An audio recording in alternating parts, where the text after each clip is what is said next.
This YouTube channel was started about 10 months ago, not to be perfect, but to find my own voice, to figure out who I really am and help you do the same. So we can step into the version of ourselves that we know we were meant to become and continue to elevate and achieve peak performance. Made my own lane, no handouts here, vision too strong. Can't cloud it with fear, drop my past like a bad old habit. Now it's for only full speed, no static.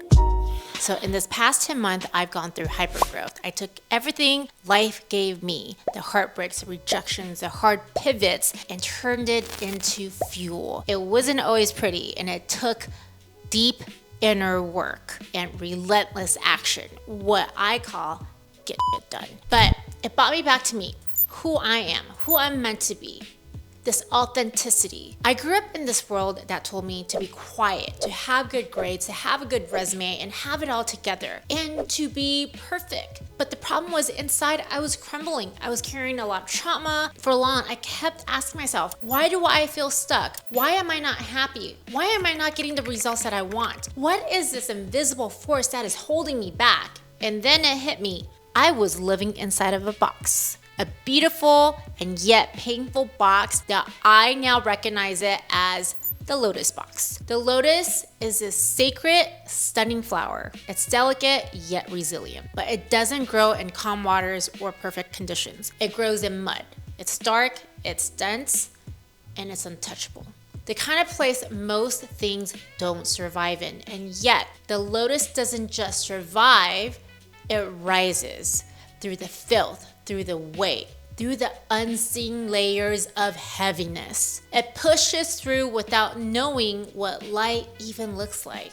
But there's the thing they don't always tell you. Even when the lotus reaches the surface, not every lotus blooms, not fully. You want to know why? Because sometimes the cage isn't made of mud. It is made of a thought, of beliefs that's been passed down through generations, of quiet shame, guilt, and survivor stories we were never meant to carry. We get trapped in the invisible boxes, told who we should be, what success should look like, how we should love, lead, speak, behave, dress, stay small, stay safe, and all these shoulds.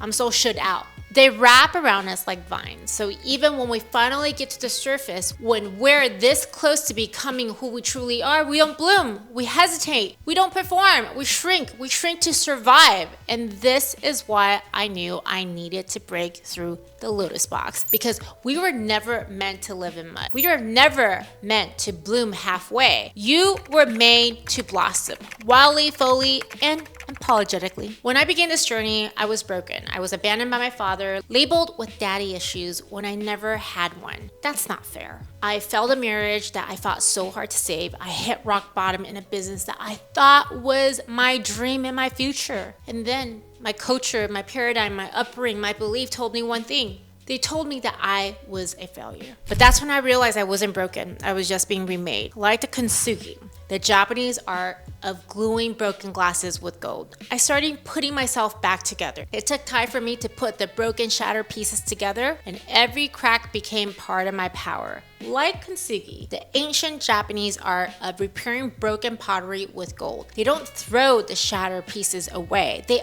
honor the cracks. They highlight them. They make them beautiful, because in Kintsugi, the break isn't something to hide. It becomes the most valuable part of the piece. The gold doesn't erase the damage. It reveals the story. It says, yes, this broke, but look how it came back together even stronger. And that's what I had to do with myself. I was shattered emotionally, mentally, and spiritually. It took time to pick up the sharp edges, time to sit with the pain, time to rebuild slowly and intentionally with something stronger than gold. Self-awareness, self-worth, self-leadership. Every crack became part of my power, not something to be ashamed of, but something to lead with, because our scars don't disqualify us, they define us. if we allow them to. It's easy to stay down when life knocks you out. It's easy to stay numb, stay tired, and stay quiet. To believe that maybe this is it. But hear me now and hear me out loud. It's okay to lose your spark. It's okay to feel broken, lost, or overwhelmed. But don't stay there, because when you rise, you make sure you rise as a whole damn fire. One of my greatest mentors, the legendary Bob Proctor, once told me something that stuck with me forever. We all have a tiger inside of us. A symbol of fierce grace, quiet strength, and unapologetic power. The tiger doesn't ask for permission. It doesn't beg to be seen. It moves with knowing who it is, what it's worth, and what it's here to do. But here's the truth. For many of us, that tiger is asleep. Sedated by fear, caged by culture, shamed by failure, dulled by burnout and overachievements. And for many of us, especially in the Asian culture, we were taught to be obedient, humble, invisible. But that tiger? The tiger was never meant to hide. People often ask me, Lillian, are you a coach or a mentor? And I totally get it. We like to label things, make them easy to understand. But here's the truth. I'm not here to just coach you towards your goal. I'm not just here to mentor you through my experiences. I am here to mirror your greatness until you can no longer deny it. I am here to activate, to awaken, to hold a field so powerful you can't hide from yourself anymore. I don't just ask questions like a coach. I don't just offer wisdom like a mentor.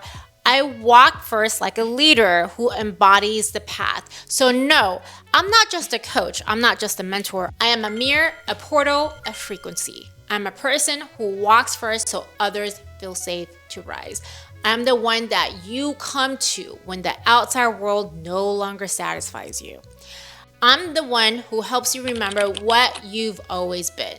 And the most beautiful part, this isn't just about me. It lives in you too, because my rise isn't a performance to be admired. It's an activation. It reminds you of your power. It makes you hear your voice louder and makes you move when you've been standing still. This is a ripple effect of aligned leadership. One person rising becomes a mirror, a memory, a movement. And that's what this channel is about. Waking the tiger in you, not by forcing, but by remembering, by reconnecting with the primal, powerful part of you that already knows you were made for more. Because the tiger in you, it's not just fierce, it's loyal. It's been waiting for you. And now it's time to let it lead. Stay up to date with all my content. I'm not just here to inspire you. I am here to get you moving.